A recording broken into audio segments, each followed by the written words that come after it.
Thanks so much for tuning in to Set Apart. This is a podcast that was designed to lock arms and figure out this pivotal season we call young adulthood with other ordinary teens and young adults who desire to be set apart with Jesus rather than conform to the world. So with that, relax and enjoy this episode of Set Apart.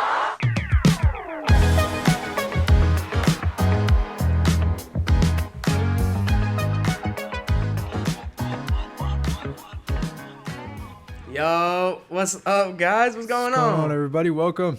Welcome. Episode 7, we're back. I hope you guys are doing good. I hope you guys enjoyed episode 6 and all that we talked about in that.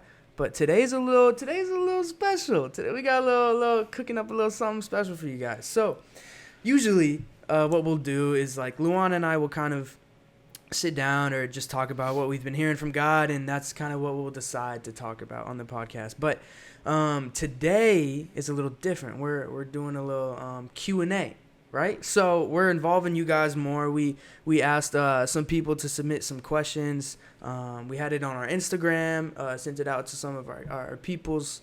And so we got some questions that we're going to pretty much address with you guys. And yes, sir. And I think like the attempt with all of this is just to make this, I guess, a little bit more inclusive in a way. Yeah. Like you were saying, just to have them kind of express what it is that they want to talk about or they want to hear about.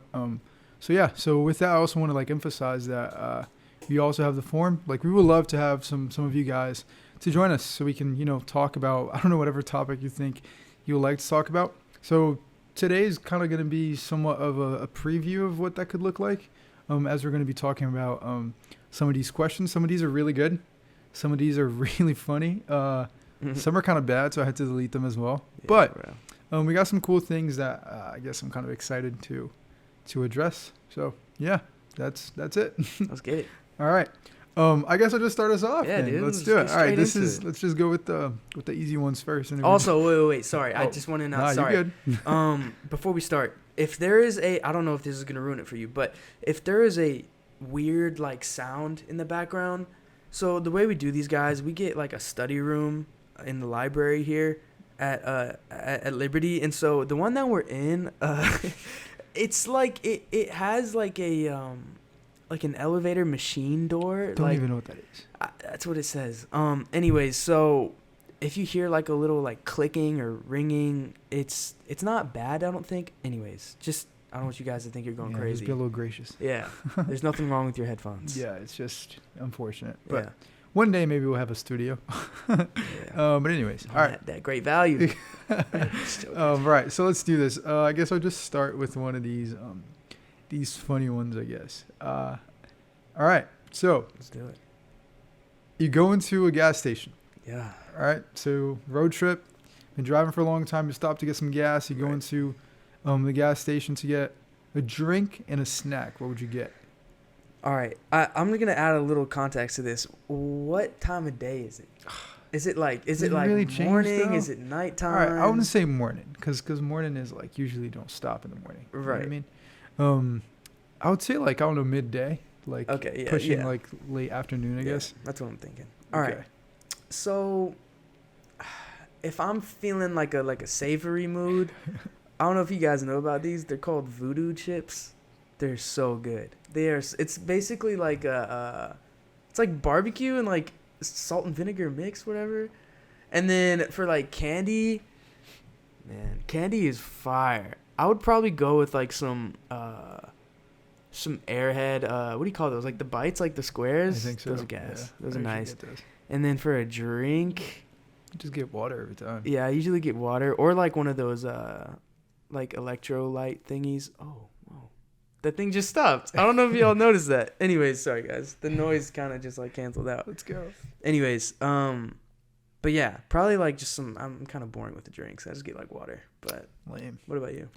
Dude, I've been like on a weird popcorners trend going on. You know the little popcorners? I used to be obsessed. Dude, I love those things. So I usually get the sea salt one.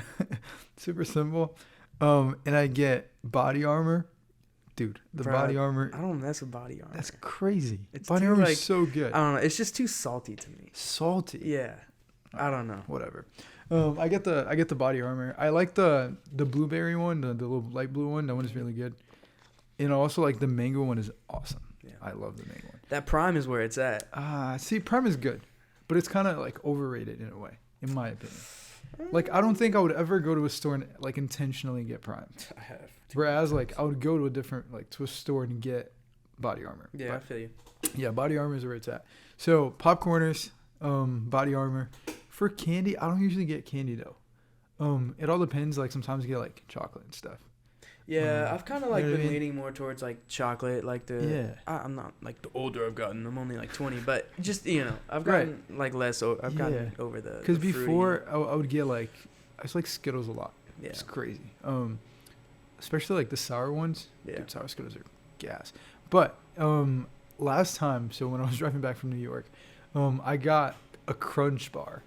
Dude, I don't know. Like, I don't remember when was the last time I had a Crunch bar, but it was just so like I don't know. It's so good. Bro, this is a hot take. Hot take. I think we have a hot take. Yeah, we have question. a hot take. Yeah. All right. Yeah. Well, I'll have a different one when that comes. But my hot take right now is that I think Crunch is the best chocolate. Whoa. I think a Crunch bar is like the best chocolate. That is a hot take. Like over Kit Kat, over like. Okay, whatever. I can get behind that though. I still have like preferences. Like over Twix, I don't care. Yeah. No, that's crazy. Twix is better. Okay, but here's the thing. Like, you kind of get like unfair when you start adding like caramel and like you know what I mean, like wafers. I mean, it does have like the little crunchy joints. Sure, like, but like, what is that? But the actual, I don't know. It's just like Rice Krispies, I guess. I guess. I don't know. I don't know. Like a few years ago, my favorite chocolate was like Three Musketeers, which is like right. Like I still really like Three Musketeers because of how simple it is. Yeah. You're wilding for that one. But it's like really good. But now I think my favorite chocolate has become like the Kinder Bueno bars, bro. Duh. Gosh, those are weird, bro. No, they're not. I can't get behind it. It's Sorry, so good. I'm like hating on you right now. Yeah, but I don't know. I just I can't. Like the Three Musketeers, I understand it's weird. It's not even that great. But the other one is like so nice. It's like, I don't know. It's like that hazelnut flavor. I don't know. It's so good. Go ahead. But yep. So that's all you. Popcorners, Body Armor, Crunch Bar. Nice. That's a little convenience store. I got the Voodoo and the Electrolit or whatever it's called. It's like cheap. It's like the Walmart brand of Pedialyte. I guess. Yeah. All right. Next question. You take that one. All right. So the first question that we got is, what's the craziest pet that you've ever had or animal encounter with? Okay, that's weirdly phrased. Yeah, I don't know why it's phrased like that, but I know mine off the bat. It's just not. It's the craziest. It's the coolest. This is one of the coolest things that's ever happened to me in my life. All right. So I'm from Florida, and we have a Busch Gardens there. If you don't know what that is, it's basically like a zoo and a theme park combined. So I went to Busch Gardens, and it actually might have been at Animal Kingdom in Disney. No, it was Busch Gardens. At Busch Gardens, there was the lion exhibit, right? The lion encounter, like that's always cool. And so I got lucky this day, and like the lions were like kind of active. And so, you go into the little cave, and there's always that, like, glass that you can look at him through. And I'm outside of the cave. So, like, I'm outside of it, but the lion can still see you from, like, outside of that thing. And so, like, he's following me as I'm walking into the cave. And I walk into the cave, and he's following me on the glass. And I'm like, this is cool. So I get down, like, I just, like, bend down, and I'm like, I'm like, my nose is like on the glass. How old are you at that point? Bro, this was like 2 years ago. All right. I've been down and like my nose is on the glass, bro. And this lion comes up to me and his nose is like on the glass. That's cool. I mean, actually, in like actual distance, I think I had to have been at most 4 inches away from this lion, face to face. That's crazy. And it is just staring at me with like these like eyes, like I can kill you. And, like, in the moment, like, that's terrifying. But because I was behind the glass, I was just, like, in awe of, like, that's this really animal. Cool. I was like, this is insane. Anyways, super majestic answer. Mine is nowhere close to that. Yeah, mine is actually really funny. So I think it was in Brazil. I'm not sure. But it was a zoo. Gosh. I went there. I was all right. That's not supposed to mean. Anyways, so I go to the zoo. I went to the zoo. I think I was with my mom and, like, some other people. And, dude, I love monkeys. Like, I do, too. I love monkeys. I think they're so funny. They're so awesome. So we walked to like, the area of the zoo where they keep all the monkeys and stuff. And I don't know if it's just, like, a Brazil thing, But the cages that they keep the monkeys don't have glass. Okay. It's usually just like metal or whatever you call that. Like it's like a fence looking thing. Sheet metal kind of. Yeah, kind of. So like there are some like holes between each bar or whatever. So I'm just walking by and I see like the chimps and stuff. I'm just watching them, and then like we just stop and we're watching this like monkey like play around and stuff. And there's this kid in front of me. I think at the time like I'm super young. Maybe like 11, maybe younger than that. So there's a kid, like a younger kid, right? Probably like 5, dude. Okay. And he's like teasing the monkey like hardcore. Mm-hmm. And I'm just watching it. We're all laughing. It's great. The monkey like gets super close to the thing, super close to the kid, and the kid is like pointing like at the monkey, like yelling at the monkey.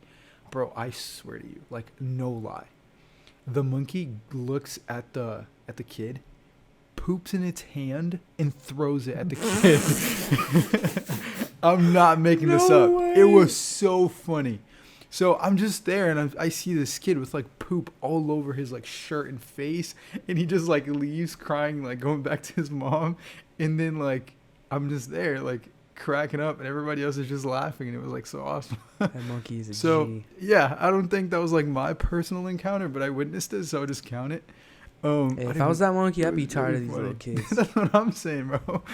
It's probably like teasing him because like he was, in a cage or whatever. But it was really cool. Yeah, he's probably got some like virus for the rest of his life now. So I would say. All right, so let's keep going. We cool. still got some weird ones going here. All right. I so like just this one. so you guys know, we are getting into like some actual serious like good stuff. But we got like one more you know what I'm saying? Yeah, funny just one. so we can have some fun. Okay, I like this one, which I just saw was random, but I'm actually intrigued. And the question is, if you could bring 3 items to fight a dragon. Okay. You're also barefoot. What would those items be? 3 items? All right. Now, like, can I get like fake weapons and stuff? Like, I don't know. Cause I'm gonna need like a ray gun from Call of Duty. All right, cause this is one hit, that boy gone. I'm gonna need a diamond sword. I think it's like real stuff. All right, fine. real. Oh gosh, this is gonna be. You're gonna fight a dragon, and you're also barefoot. So like, I'm barefoot. Sucks. Yeah. Shoes. I would probably have a spear gun. Okay. For like eyes, if I can. If he gets like too close, like a spear gun probably. Probably like a Molotov cocktail. One more. Probably chainsaw. All right. Yeah. Cool. I think those are valid. Yeah, I think those are good. You're gonna have to be close though.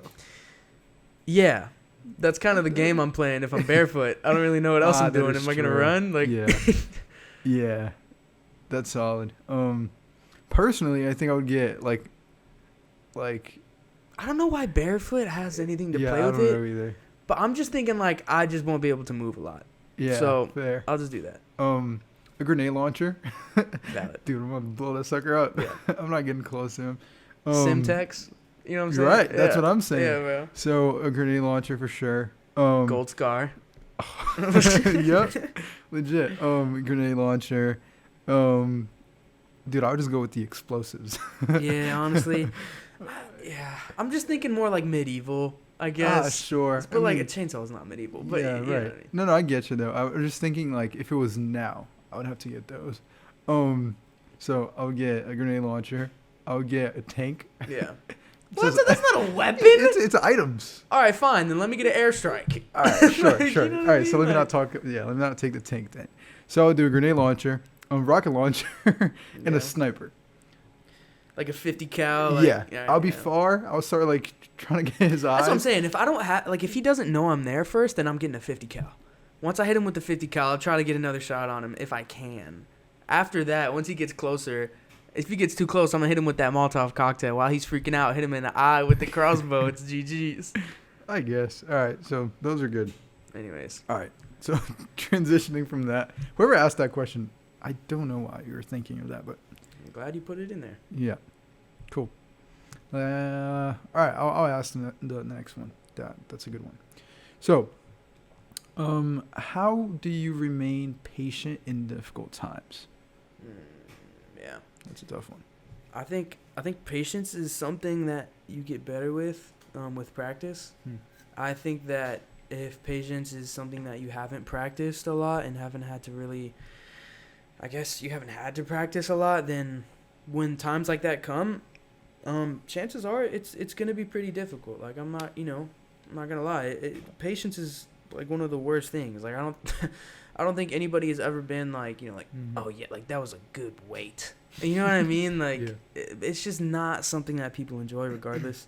But I think that it depends what you're waiting for. You know what I mean? Like if you're waiting for like to get a certain job, if you're waiting for like healing, they're all different things. But Yeah. I think that being steadfast in prayer, and kind of That's like good. just reminding yourself that like God's in control and He has your best interest, and with whatever the outcome is, and then like just bringing it, like having it in a close knit group of people, to where like they can check on you, like, hey, like how are you doing with this? Because bro, if you get like very frustrated with patience and waiting on stuff, like it can cause a lot of other issues to kind of start developing, and you turn to other things for comfort or whatever it is. So yeah.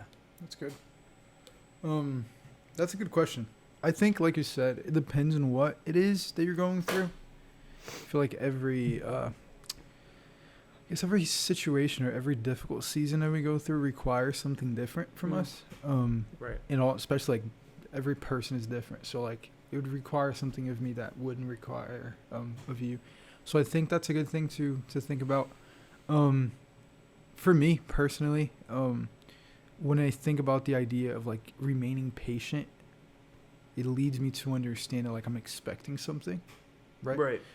Or thinking about the future or something like that, or I don't know. That's what I envision when I think about remaining patient, because I guess that's one of the things I am going through right now. And thinking about the things that I have ahead and the things that I want to get to. And a lot of times it can cause like anxiety and stuff, and it can cause like worry, and it can cause me to doubt certain things. And I guess like a little personal note, it's like it's my last year of school. Like I'm thinking about like all these super awesome things that like the Lord has blessed me with. My bad, bro. Sorry, man. Go ahead. So like I'm thinking about all these awesome things that the Lord has like blessed me with for after graduation. And like it's been tough. Like it's been tough remaining like patient and remaining present in the season that I'm in, because like it's exciting stuff. Like it's really good stuff. It's a lot of like things. Those are a lot of things that I've prayed about, things that I've asked the Lord for. So I'm thinking about those things already. You know what I mean? Like I really want to get there. And it's weird because like again, those I know for a fact those are things that the Lord has blessed me with. And like I want to get there, and like a lot of times I question those things. I'm like, oh Lord, like what if, like I have maybe 8 months until I graduate, Right. and like what if like all those things just like fall through, or like, God, like what if those things don't really turn out the way that I thought they would, and like I just get super like anxious about those things and very like impatient about those things. And one of the things the Lord has helped me understand, or I guess some of the things that He's pushing me to do, include looking back. I think that's been one of the biggest lessons that like the Lord has been teaching me these past few weeks. It's just like stop looking forward and start looking back. I think it's a practice. Like even if you look through the Bible, especially like in the Old Testament, it's really cool. I'm reading through the Old Testament again, and like every time the Lord does something in the lives of like His people, He always commands them to like remember. right to build some kind of thing that would help them remember. Right. Or sometimes He doesn't even do that, and they just like naturally go and build like a little altar or like Right. a little thing that would remind them of how the Lord has blessed them or how the Lord has opened doors. Yeah. And I think one of the main things for me, kind of addressing this question and like how do you remain patient, or like how do you battle those anxieties and the uncertainties that you might have, is like, yo, start looking back. Like think about how the Lord has blessed you up to this point. Think about the doors that He's opened up to this point. Think about how faithful He's been up to this point. Yeah. And that is going to like help you. At least it's been helping me a lot to be like, okay, if He's done it then, He's still doing now, and He's still going to be doing it in the future. So yeah, again, I don't understand or know what this person is going through or what difficult times are going through. Right. But I guess my advice is just like, look back, look at how the Lord has been faithful. Look at like all the things that you have gone through. You know what I mean? Like, look at all those things you've overcome, and think that the same God that brought you through those things is still faithful and good to bring you through the future things. So Yeah, I think what you said about like remembering has been very huge to me, because like me being here at Liberty, just in general is one of the, honestly, like one of the biggest answered prayers in my life, up until this point. Like the odds were not very in my favor, and just a lot of things, and even with what God has done with me here, like I think that remembering like when I'm here, like, cause now even when I'm at Liberty, like I wanted to be here so bad, I was fighting for it, so many things like involved with Liberty that like just I wanted to go here so bad, and I'm here, right? And then while I'm here at Liberty, like there's things where I'm like, oh my gosh, like a job in the future, like, or I just like want to get on with life and like blah blah blah, like, and I have to remember like, bro, like I'm here, like I wanted to be here so bad, so like I can't, in the waiting, in my patience, I can't ruin what I had just asked for. You see what I'm saying? Like like I am living in an answered prayer, so for me to like just kind of like disregard the blessing that I'm living in and like only worry about the future again is to like completely just like, it's almost like spit in God's face. Like this actually doesn't even matter to me now that I'm here. Yeah. You know, it's just, it's like, I have to remind myself of that, because so many times I'll just like think about the future while I'm here and be like, dude, you can think about your future, but like remember that you're here and like how bad you wanted to be here in the first place. Yeah. That's really good. And it's like one of those things that it seems like we only, I guess, look at God when things are not as we wish they were. Right. If it makes sense. It's like we only go to God when like we're frustrated, or we're like anxious about things, or when you're not at the places that you wish you were. Right. And like we forget about like looking at Him now and being thankful now. Right. So that's huge. Yeah. Yeah. Yeah, that's good. And I guess I just want to follow with that, because I don't know, in my head it felt like a cool transition. But this question here, and I really like it, especially for us like as guys. The question says, how should we as men consider someone for marriage? I think it has a lot to do with patience. Let's be honest. Yeah. Right? Golly. So yeah, take it away. Yeah. Man, that is, here's the thing. When it comes to like talking about marriage and stuff, like I'm currently in a dating relationship, right? And so I feel like for me to give like dating advice, I would have had to have completed dating. That's good. Therefore be married currently. Right. You know what I mean? Because even though yes, there's things and practices that, you know, I've put in line that have helped me to like have a, you know, successful dating relationship this far. Like I'm not married, so I haven't gotten through dating. Right. But I think that, I mean, in our current day, I just mentioned that because in our current day and culture, like before you get married, like you're probably going to date, right? Yeah. Like that's just how it is. I think that, first of all, I heard a pastor say this one time. He's like, if you don't want to find a clown, don't look in the circus. So first thing, like, understand like where you're looking for girls. That's right? Good, so like if you want a godly woman, but you're going to like house parties with your boys and you're like wondering like, oh, is the one gonna be here? No. No, she's not. You know what I mean? And so I think that like look in the right place, first of all. Like I'm not saying you have to find this girl at like your 9 a.m. service at your church, you know what I mean? But and you know, godly friend groups and girls that, you know, and this goes for, you know, girls looking for guys too. Like people that are that serve. I think like the biggest place where people, especially here at Liberty, find others that actually like not just like the shallow relationships, but the real godly ones. They find each other through service. Yeah. You know what I mean? Like, oh my gosh, correct me if I'm wrong, but Boaz, right, was attracted to Ruth Yep. because he saw her serving, like Yeah. he saw her like taking care of her job and like doing what she was Mm-hmm. supposed to, and that attracted him to her, and he's Yeah. like, well, this girl's That's cool. true. Mm-hmm. So I think look in the right place, and before you like need the perfect person, like try to be that person for someone else. Come on, that's what I was gonna say. You know what I mean? So Like, good. don't just like expect like, oh yeah, I need a. And there's a whole nother thing. Like, if you're talking about like expectations for like, yeah, I want like a 5'10" girl, like get some D1 babies. You know what I mean? Like, Yeah. don't start there. That's a very bad place to start. Right. Start in the right place. Look for the right people. And yeah, I think the Holy Spirit will lead you if you have the right intentions. Mm-hmm. So Luan, what do you? Yeah, I think this is like a loaded question. Yeah, there's so much. So I think we could like take a full episode and talk about this. Maybe in the future, Yes. whoever asks this question, if you want to come and talk to us about it, we probably will. But I guess in a simple way, I love what you said. Like, don't just like, all right, let me phrase it in a way that makes sense. But if you're gonna find someone that you want to date, be that like a person that someone would want to date. Right. Because my thought is just like that. Like a lot of times, like, dude, I want myself like a woman of God. She's got to like have a good prayer life. I guess in our context, right?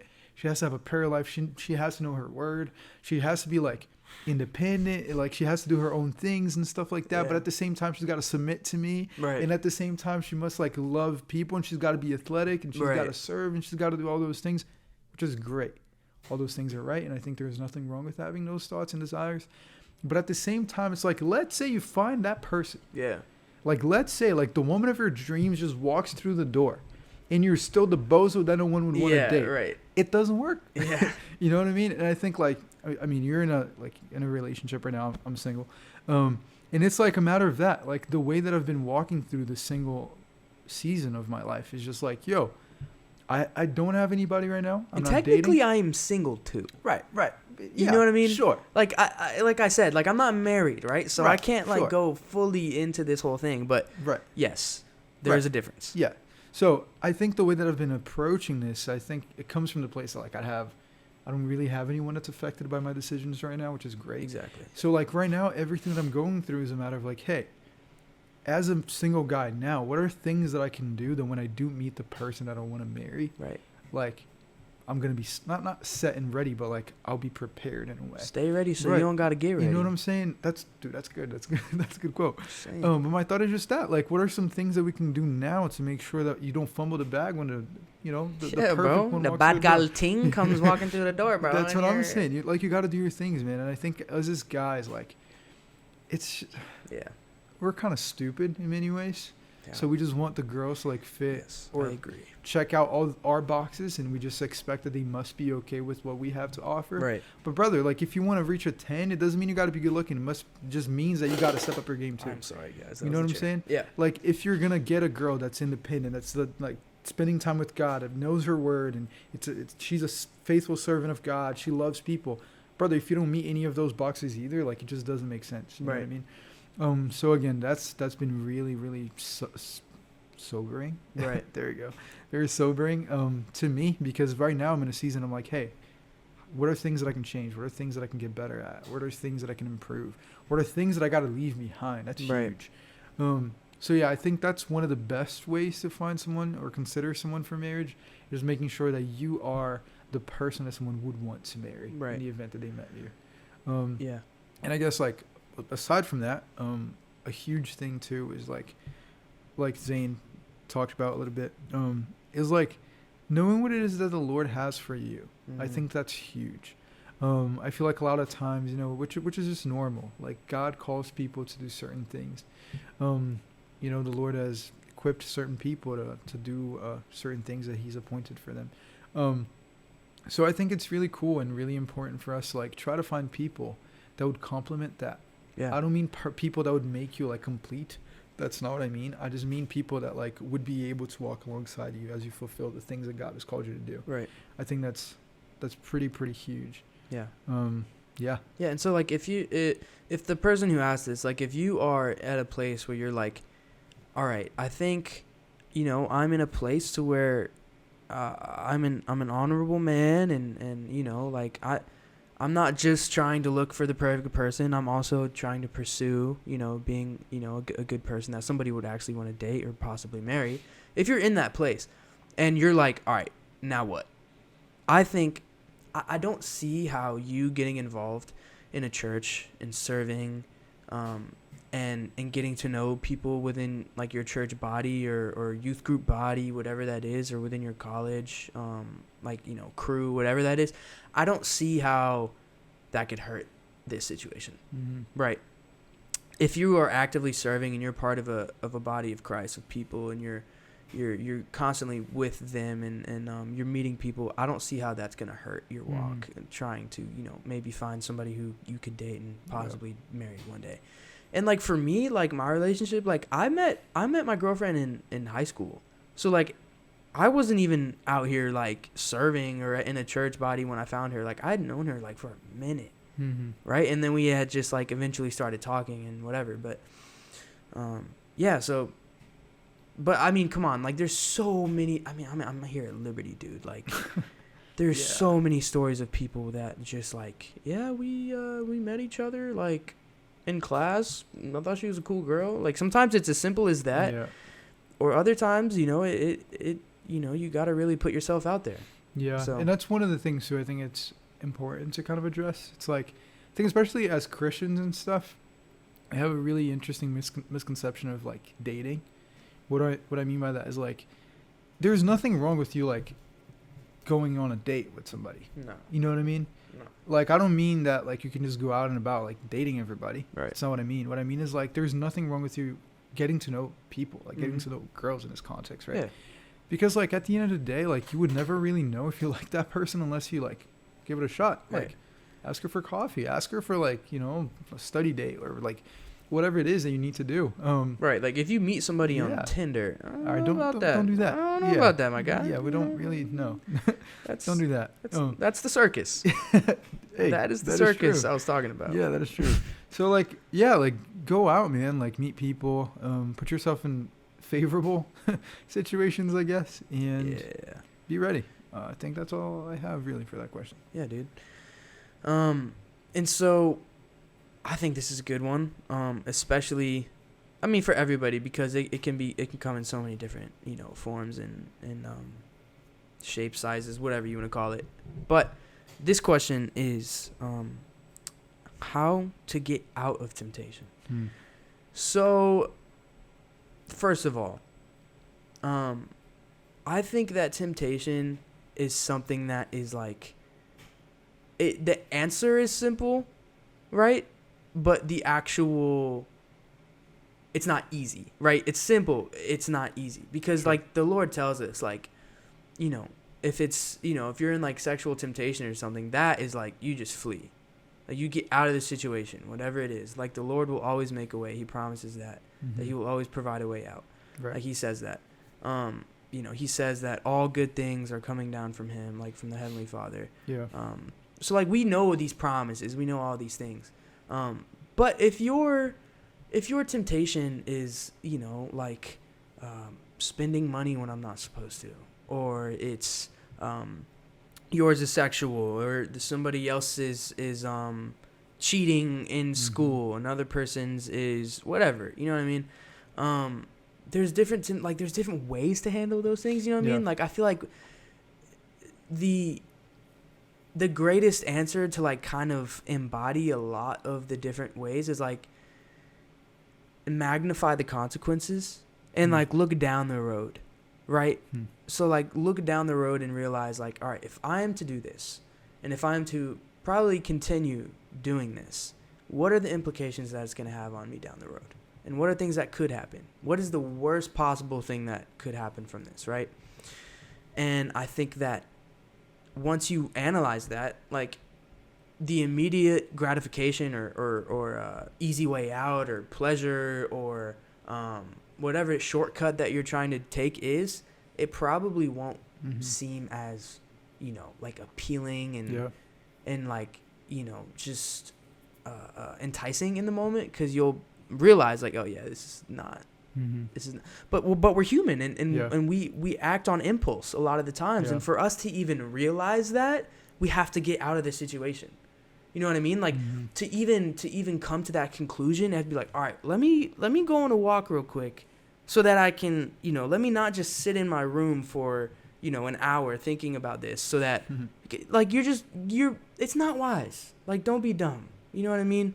And like, this is something that, like, till the day I die, I will also like have to be aware of and deal with. And like, I'm speaking about all of these things out of personal conviction, and this is I'm grateful that God like even allows me to use this to like help others and stuff through my own struggles that I've had. Because it's very humbling, and like, I'm not perfect, but these are just things that I've learned and that I know are true. You know what I mean? That's good. And I think the most, I guess, encouraging thing about all of this is like, the Lord is with us. Right. Like, that's so comforting to the point of like I think it's 2 Peter 1:3 says, like, he's given us everything for a godly life. Like, God himself allows us or helps us to live a godly life. Like, we don't have to achieve a sense of like purity and holiness by our own like strength, our own like capabilities and stuff. Although I do think it's extremely important to understand that we also have a part to play. Like, I feel like the Lord, yes, he helps us. He does, like you said, Zhane.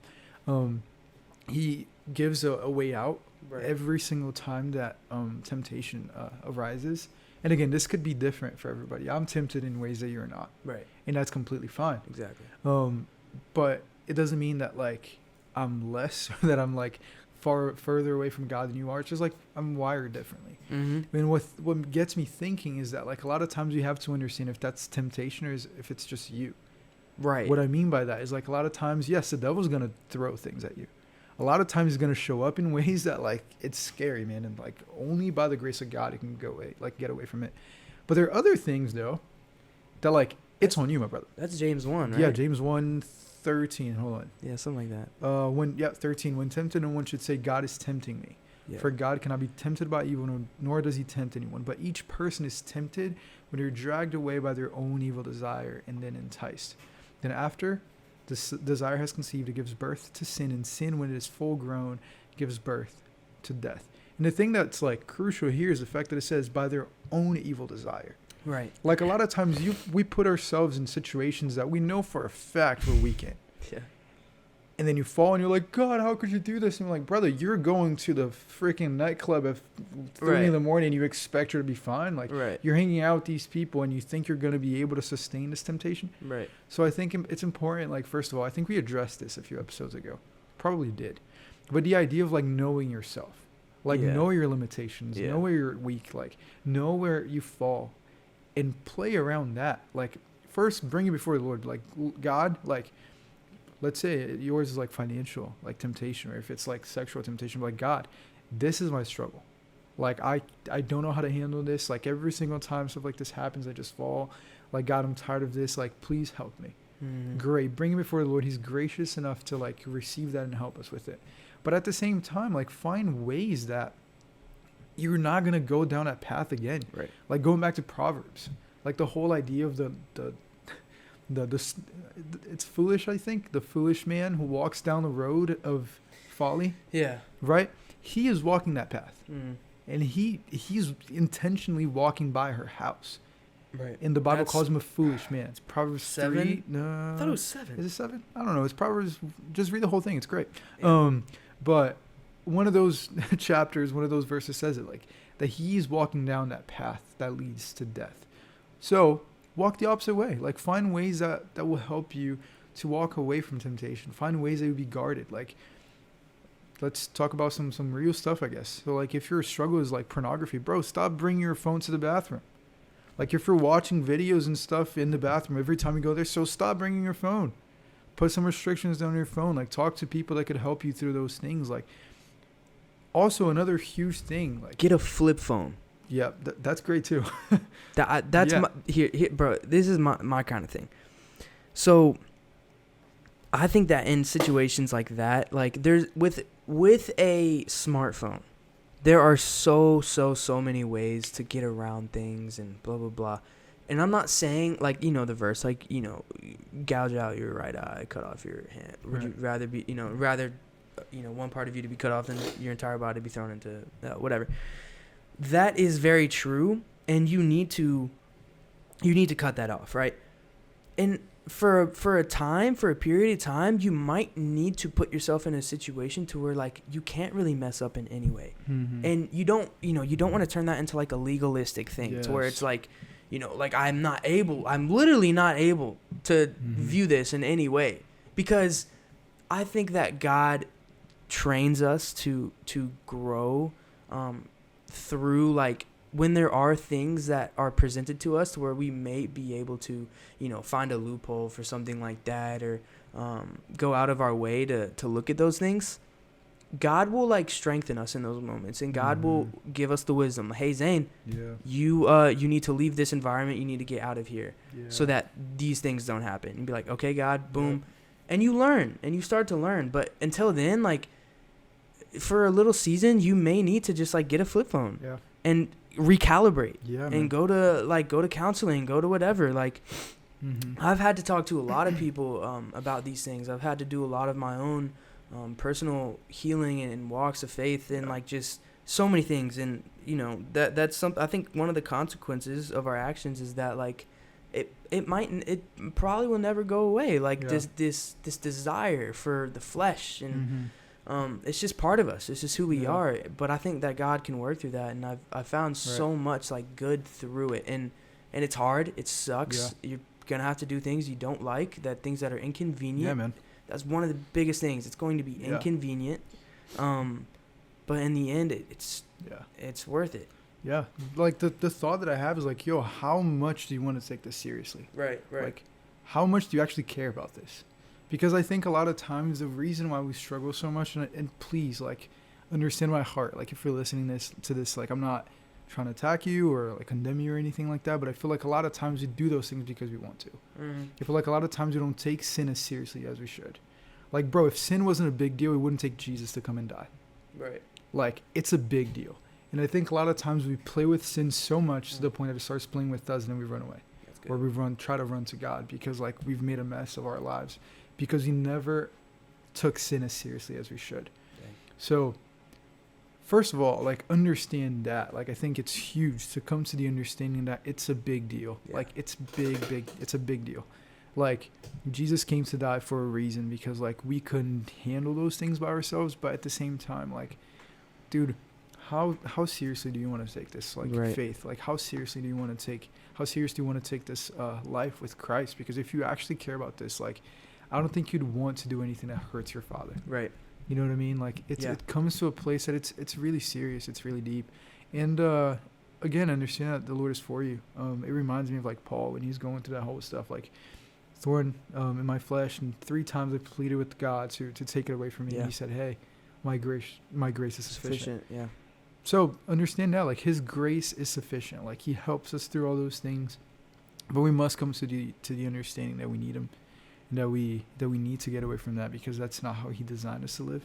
That's not what he intended for us to live in. So if you can bring those things before the Lord and trust that he's gracious and he can help us through all of that, like, we will find ways through the help of the Holy Spirit to live a holy life. So I think that's the best way to kind of address that question. Yeah. All right. So let's see here. Also, forgive us if we kind of, like, move a little quicker through these, because we have a limited amount of time. But we'll do our best to answer all these for you guys. And even if, like, some of these questions could be, like, a full episode. Yeah. So maybe, like I said, and I'll repeat it again, if you're listening to this up to this point, if you'd want to talk about one of these topics more in depth, like, please just let us know. We would love to. And if you want to come here and talk to us about it, please do so. We would love to have you here. But yeah, so this other question, I think, is you can do that through the guests. Yep. Interest form. Just go to Instagram; it's all there. But yeah, this other question is really cool. And I think talking about sin and temptation, I think it's kind of cool to talk about this one. And the question is, Zane, you can take it away. It says, how can we be light to those in the world and be around them without being changed by them? Yeah. Well, I think one of the greatest ways to learn, about this is to look at the life of Jesus, because this is like all that he did. Yeah. Like he hung out with people that honestly like were very influential in bad ways. You know what I mean? Now he didn't necessarily break bread with them. He wasn't, their best friends and stuff. But I think that it's most important to know who is influencing who, right? So if I'm going to go out and I know that there's this guy around campus that is, not living in the way that God would want him to, and God is, wants me, or I just feel the urge to talk to him about stuff and maybe involve him, in my friend group so we can all better influence him. I have to know whether like this guy is going to influence me or not. Yeah. Right.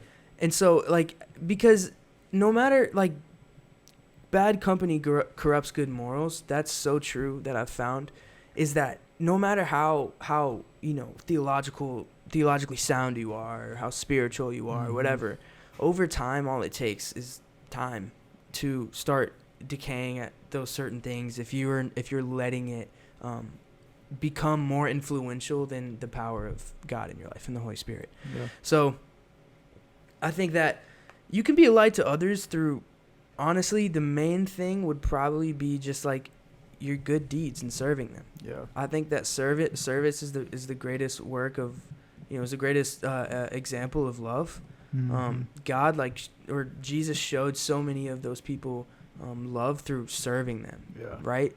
He didn't have to, have a 5-month-long friendship with them before they started to see change. All he had to do was just serve them and get low, and they saw that, and it made them think. They're like, who is this guy? Like, why is he like that? Like, there's something different about him. And it was his love for them displayed through his actions. And I think that in this world, it's very hard to believe people just with like the news, and like it's just everything is kind of like you can't believe anyone. So when you see that through actions and not just through words, like that is when people will really start to like listen, and that's how you can be a light to people, is just being kind, showing them love, and yeah, that's good. I agree. I think like the main way is to love people. I think especially like in the world today, it's tough to like genuinely love somebody, because like people don't really understand what love is. They don't really have true love in their lives in any way, so therefore they don't know what it means to give it to others. But I guess like as believers, as those who have been saved by Jesus and have received his love, like it's compelling. It's something that compels us, and it should like push us to love others. And I think that's the main way that we can make a difference in the lives of those who are lost, and make an impact in their lives, like loving them, man. Like there's some moments, and like I'm not saying this just like, oh, look at that guy or whatever, but like there have been some interactions that I've had with people, that they were like just out and about, like living their lives completely like far from God. right, And they were like doing their thing, and they would come talk to me, and they'd be like, oh, dude, I'm going through this and that. I'm like, I completely disagreed with everything that they lived or stood for. But like, I would just love them. yeah, And then one of those times, like this guy was like, bro, like, why? Like why are you so nice to me? Like, why? Like, first of all, we don't agree in many ways. Like, we have nothing in common. Like, I'm just doing my thing. Like, you still love me. I'm like, yeah, that's exactly it. Because at the end of the day, like, I don't have to agree with you. I don't have to like you. I don't have to have anything in like common with you for me to love you. I think love is a choice first and foremost. yeah. So I think us, like, we must have that choice every day. Like, I will love you despite of what you do, despite of what you display, despite of the life that you choose to live. And the other thing is like also speaking the truth in a way. I feel like that has to be both and. I think a lot of people choose like, I'm just going to love you and let you do whatever you want to do. Or I'm just going to tell you the truth and not care about loving you because I'm right and the Bible says so. Right. I think you must do both. Like the Bible really says, like, you must speak the truth in love, right? So you can't have one without the other. So I feel like if you really love somebody, you wouldn't just be okay with deliberately letting them live a life that leads them to destruction. Yeah. So I think a major way is just that first, like, love that person. There's a quote that people say all the time, like, people don't care about what you have to say until they know that you care about them. Right. Yeah. They don't care what you have to say until they know that. Yeah. Until something they know like that, right? I think it's like that. Dang, what is it? They don't. Oh, whatever. So that's that Yeah. quote right there. Go search it up. It's something like that. So that's real. Like, if you just go to this person every time, just like accuse them. And, like, condemn them I and think judge it's them, people don't care what you know until they know that you care. That's Yeah. it. Yeah. There you go. Yeah. So that quote. So that's real. Like, a lot of people just go to the lawsuit to point out their sin and to point out that they're going to hell. And, like, sure, there's a time and place for those things, but first, love. Right. You know what I mean? Like, I think that's the best way. Yeah. Love people first, and through your love, like, show them Christ and tell them the truth. Like, if you really care about somebody, I genuinely don't think you could just be okay with the way that they live their lives, knowing that they would go to hell after everything's said and done. So that's really, really huge. And I think, like, following up that question, there was one that says, like, what advice for youth who wants to start evangelizing?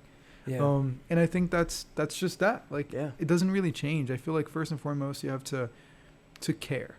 Yeah. Like, you must love first. And that's a reality that I'm kind of going through right now. I'm going through this very challenging season in a way that I'm helping with the youth group of the church that I'm going to here in Lynchburg. And, man, it's every Thursday night. And it's been one of the most challenging experiences I've ever had. Like, I talk to Zhane about this all the time. And, like, every single Thursday I go, and I'm so excited. And it's great. Like, it's really, really, really good. But every single time I come back, it's like I went, like, to fight Creed, bro. Yeah. You know what I'm saying? Like, it's really bad. Like, emotionally, physically, like, spiritually. Like, dude, it messes me up. And what I mean by that is, like, the community that we're in is really messed up. Like, and it's literally 12 to 15 minutes away from Liberty, which messes me up even more. Right. It's like super broken community. Most of those kids don't have, like, parents, don't have, like, a stable home. Some of them don't have food. Like, yesterday, even, like, last night, the church has a little table that they collect food to give out to the community. And this little girl came to me. She's like, hey, are we allowed to get those? Like, just take them out of the bags? I'm like, I didn't know. So I was like, I'm not sure, you got to talk too much. She's like, yeah, because I need to take some home because we don't have anything. Yeah. Brother, like, that's literally 12 to 15 minutes away from a multi-billion-dollar facility that we live in. You know what I mean? Like, that's really sobering. All that to say that it's like, first of all, like, you need to care. Like, you need to start understanding and discovering the heart of God for those people. And that's one of the things that God has really been exposing to me, is, like, showing the brokenness in the world and how much he cares. So I think that's a first. Like, first you gotta get to your, like, get down to your knees and pray before the Lord, like, God, please, like, break my heart for what breaks yours. Like, that's been a prayer that I'm praying every single day, because literally before I started serving at that church, like, it's super easy to just come to Liberty and see all these awesome Christian people, and, you know, everybody has a car, and everybody, you know, you can just go there to the dining hall and eat. Like, although people hate it, like, you can eat as much as you want. Like, you know, they would go to your dorm right now and have, like, a bed, you'd have, like, comfort, you'd have all those things, and you can call back home and, like, family is good, you know, things are going okay, and have people literally 12 to 15 minutes away from here to have a completely different reality and not care. Yeah. It's so easy to get in that loop. So I think first and foremost, bro, like, just care. Mm-hmm. You know what I mean? Yeah, I think, first of all, that was very good. I think for youth, man, all right, so I think this is something that is hard for youth. Like, I think evangelizing, naturally, just within our day and age, and, like, just being, you know, probably a part of Gen Z or younger than that, whatever, we have built, like, this toxic culture to where, like, you need to worry about what everybody thinks about you. Mm-hmm.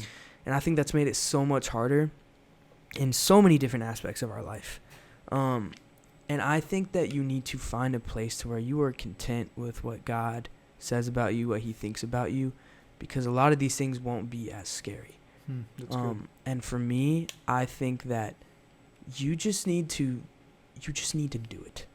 Yeah. Because the fear of man is always going to be there. Yeah. Even if it gets better over time, even if this is something that, you just do for years and years, and it becomes, kind of like clockwork, like God has just empowered you and moved your spirit to where that doesn't affect you as much, there's always going to be a part of you, because it's our human nature. We care about what other people think about us. We don't want to look weird. We don't want to like freak them out. We don't want to push them away from the gospel and all those things. And one thing that I've had to tell myself is like, I've heard this. I heard this in like a Christian documentary, and this guy said, he's like, I used to hang with he said I used to be a Muslim, and I would hang with some of my friends who were Christian, and I would always wonder why they never told me about what they believed. Not because I wanted to hear it, but because I was curious. Like, why did they never tell me about what they wanted or about what they believed? And he said, I came to the conclusion it was one of two things. Either they don't really believe what they believe, or they don't care if I go to hell. Wow. And like, that is the truth. Wow. That's the bottom line. Yeah. And I think every single time we deny that, it is a signal that we need to work on this. And there's grace in it. There's, I don't think the greatest evangelists ever never went 100 for 100, right? Yeah. But the power of God, like, will move in you. If you, if you keep on fighting that spirit of fear and just do it. It might, you may, want to go out with other people, or if,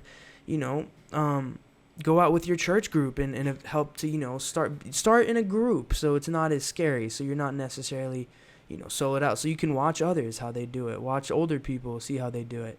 But yeah, just like surround yourself with others that, will probably help you to eventually be able to just do that on your own. Yeah, I think that's, Luan said a lot. I think that's probably what I had to say about that. But yeah. That is true. Like, it's just practice. Like, you're never going to feel 100% confident about it. Right. I don't think. It's just a matter of, like, get out there and do it. And as you're doing it, like, keep doing it. You're going to fail. You're going to, like, be upset. Like, I can say that from experience now. Like, there's some times that I'm so excited, go do all these things, and I come back and I'm like, why did I go? Like, it was so frustrating. Like, it's awful. But at the same time, like you were saying, like, we need to care. Like, do we really care enough? So yeah, that's good. I think that's all I have for that one as well. Yeah. So I think that probably fit two more in. Probably fit like two more in for the last about 10 minutes here. Cool.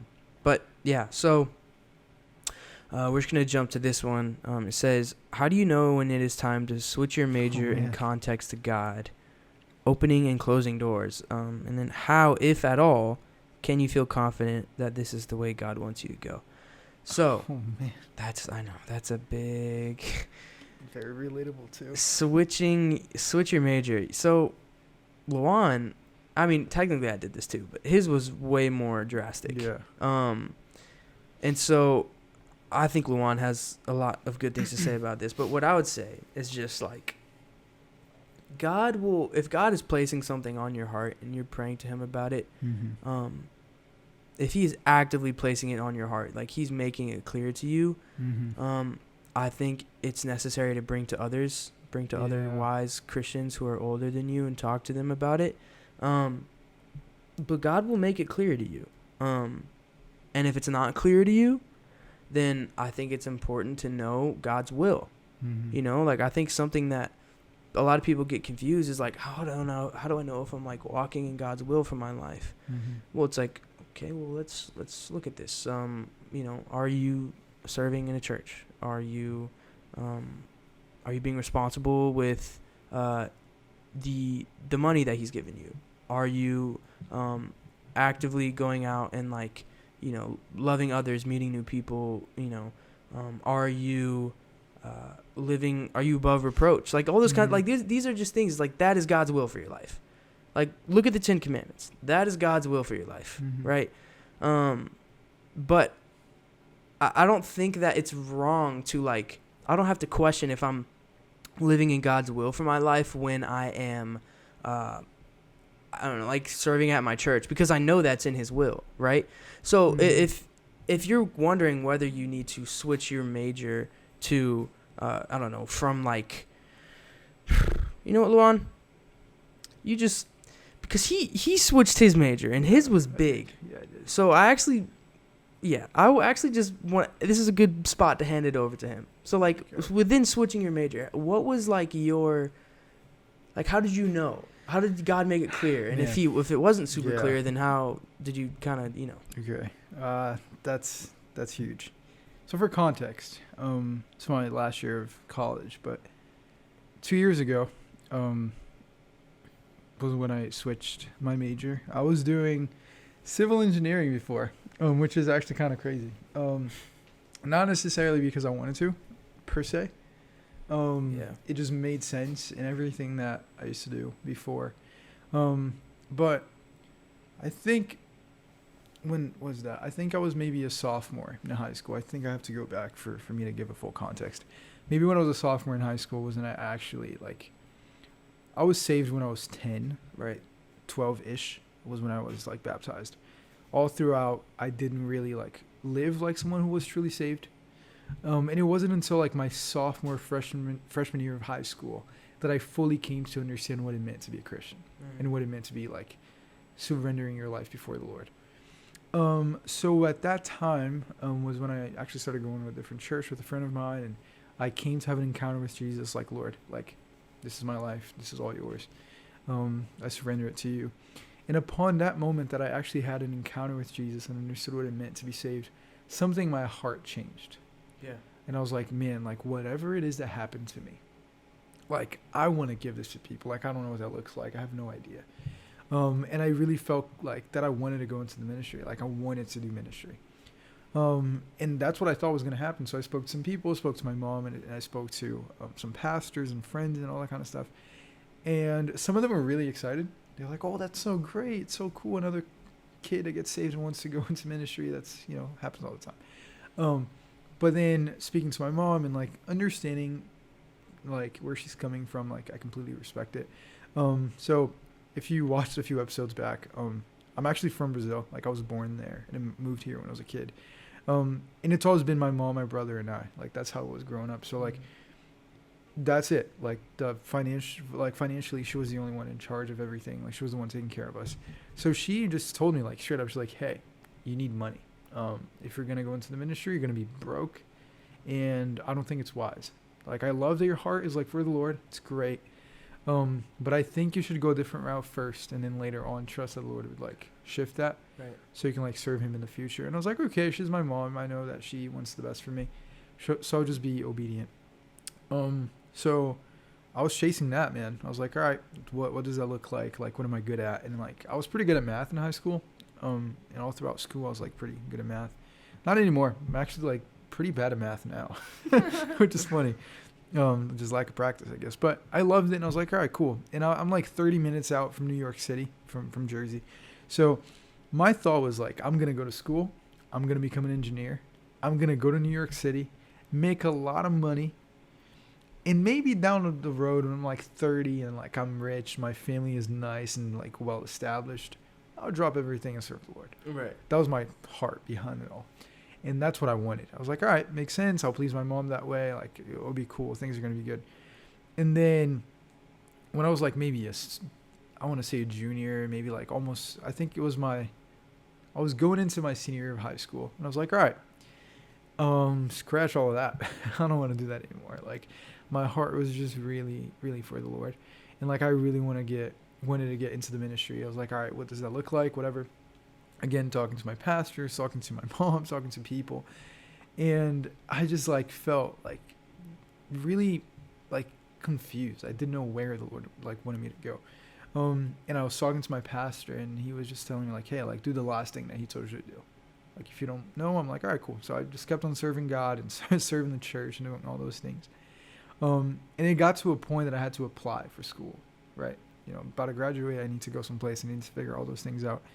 And I was very conflicted. I didn't know what to do. And my pastor gave me some ideas of, like, going to school in Dallas. I was going to go to Dallas Baptist University and like do ministry there and all those things.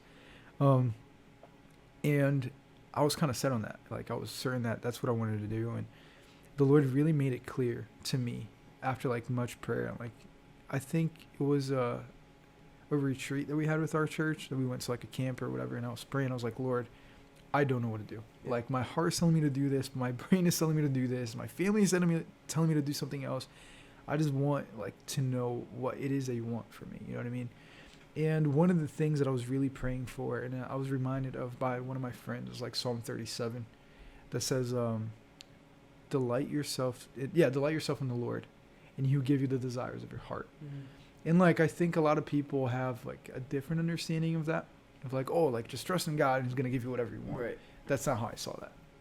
My thought behind it was like, I'm going to delight in the Lord. I'm going to be with Him. I'm going to spend time with Him. And I know that He's going to tell my heart what to want. Right. And that was my prayer for a long time. And I remember that retreat, the Lord, like, I don't want to say I heard His voice, but I feel like I did. Like I heard Him telling me like, I did not call you to be an engineer. Right. Like that's not what I called you to do. And I was like, dope. That's all I needed. So speak to some people, they confirmed that kind of in a way, and then like I'm like, all right, set, like that's what I'm gonna do, and I try to go for it. Things went downhill. Go back to a few episodes ago if you want to hear the full story. Things didn't go as planned. Stay in Jersey, don't go to Texas. End up at a community college because like some things happened with like passport stuff, whatever. Again, I'm from Brazil. So all that stuff happened. I couldn't go there. I'm back in Jersey doing civil engineering, and at that point, I'm just like, what the frick? Yeah. So I'm doing all those things and going to church and extremely unhappy, and COVID is going on. I don't know what to do, but my heart is still pointing to the thing that I knew the Lord had called me to do. And all throughout that time, I was extremely unhappy because I knew for a fact that that was not what the Lord had for me. And I think one of the main things is just that I feel like when you hear something from the Lord and the Lord like has placed something in your heart, like He makes it really clear. Yeah. And I think that was a huge sign for me. Like, dude, doing like calculus and stuff was such a burden. Obviously, like calculus kind of sucks, but that's not even why. It's just like deep in my heart, I just knew that that's not what I was made or called to do. And it wasn't until like my sophomore year that like I was in a deep state of like confusion and like confliction. I had to go to a different school. I'm like, God, like what is it? Like, I have no idea, like, what you want me to do. Like, please just give me a sign. Like, do I go the engineering route? Like, do I go and just be rich in New York City? Or, like, do I switch my major? Like, what do I do? And I remember, like, going back to that, like, being humble enough to come before the Lord and be like, Lord, at the end of the day, like, I don't want to do what I want to do. Right. I want to do what you want me to do. And I was praying all those things in Proverbs like 3, 5, 6, like trust in the Lord your God with all your heart and lean not on your own understanding. All your ways submit to Him and He will make your path straight. Like that was the motto that I was living in for all that time. I was like, Lord, please, like this is what I want. I'm tired of chasing after my own stuff. Like I don't want that. And again, like it was just such a peace that came to my heart of knowing that like He had confirmed that He called me to do something else. And as I was in doing civil engineering, I just didn't feel that all throughout. I just knew that I was outside. I wouldn't say outside of God's will, because I knew that He had me in that place for a reason, but I just knew that my desires behind it were what He had for me. Mm-hmm. So a lot of prayer, a lot of like surrender to the Lord, a lot of like laying my desires down, a lot of submitting my plans to Him. It just led me to understand what it was that He had for me. And I was like, all right, so God, I'm going to do this ministry thing, and please just open doors and close doors. Like, just make it evident, because I'm stupid. I'm going to make wrong decisions if I just go about my own life. And He did just that. Mm-hmm. Like, He closed doors that I felt like were opened by Him, and He opened doors that I know for a fact, like, could not be opened unless it was by Him. And He did all those things, and I walked through those doors, and it was just good. Like, I don't mean like it was comfortable. I don't mean that it was like I just walked through like with full confidence that like that's exactly what I had to do, but I just felt like the Lord was guiding me there, so I took a step. And I think like one of the craziest things, it's like, again, if the Lord is telling you that, if He's pressing that on your heart and He's making it clear in whatever way that is, like, again, first and foremost, like, see if it lines up with His word. I think that's a first start. Yeah. See if like, it's true to his nature and to his character. And aside from that, it's like one of my favorite passages in the Bible is back in like Genesis, and it literally says, as Abraham went, God led him. Yeah. So it took Abraham to like leaving. It took him leaving for the Lord to guide him. You know what I mean? And I think a lot of that was my reality. I had to take a step. And as I took that step, I felt like the Lord was guiding me. And all throughout, man, it was just like, I wouldn't say blessing after blessing. Understand what I'm saying? It was just like confirmation after confirmation. Right. I knew that I was walking in the path that the Lord had set before me. And now I'm like here, 2 years after that, actually doing something completely different. I'm doing like pastoral leadership now. And I know for a fact that I'm where the Lord had, like prepared for me. So how I can turn that to answer the question, I feel like I talked a lot. The way that you know when it's time for the switch is just like hear from God. Like see if your desires are not the things driving you to make that decision. If it's not just because you want to be cool, or if like you think that that's the best way for you. Like if you really feel like that's what the Lord has for you, bring it before him, bring it before other people, like Zhane said, to kind of help you navigate those seasons, surrender, and walk through it in faith, man. Yeah. Because like you would never really have 100% of like certainty until you walk through it. And if you go through it and you fail and you make a mistake, there's still grace. Like the Lord wouldn't just let you fail after that. But before you walk through it, you know what I mean? Like just bring it before the Lord. And again, like I talked about Psalm 37, like, man, delight in the Lord and trust that he will give you what you want. Like he would place those desires in your heart so you can walk in certainty that like you're following him and you're obeying him and stuff. So again, this could be a full episode. If you know me, whoever this is, if you know me personally, reach out so we can talk, or like maybe DM us, and I would love to talk to you, maybe even if it's a phone call, because this is like super serious and it's like really deep and really exciting too, like to have the Lord give you some dreams and plans and visions and stuff. So I would love to walk with you through that. And if you would like to come on the pod and talk about it, it's always pretty huge, but that's what I have for that question right there. Cool. Well, the last one is, what is the importance of having godly friends? So we're probably just going to wrap it up with this right here. Go look at episode 3. Episode 3 is literally on friends and peers and how we walk through that. So we've kind of run out of time, but that might be the best answer out of all of these, is just go look at episode 3, because there's a whole episode on that for you already. So there you go. Sorry. But we hope that you guys enjoyed. This was fun. We love this format. We hopefully just want to do one of these every once in a while to kind of get you guys involved a little bit more.